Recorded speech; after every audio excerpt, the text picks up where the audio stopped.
Министерот за внатрешни работи Агим Нухил поднел предлог до владата за разрешување на Митко Чавково, директор на Бирото за јавна безбедност, а начело на оперативниот штаб го поставил за координатор Горанчо Савевски, државен советник во МВР.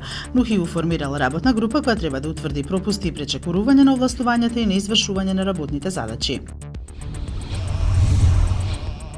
Игор Дурловски, директор на МУП и еден од водачите на За заедничка Македонија, на својот Facebook профил утрово објави дека нема повеќе да биде организатор на протестите.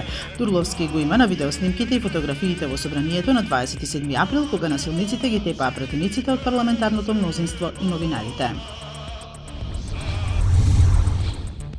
Енвер Хоџа и шефот на косовската дипломатија денеска во Брисел во Европскиот парламент изјави дека македонските проблеми не се резултат на влијанието од Косово или Албанија. Македонското општество е веќе со години поларизирано, проблемите меѓу двете најголеми партии не се резултат на мешање од Косово или од Албанија во Македонија, рече тој.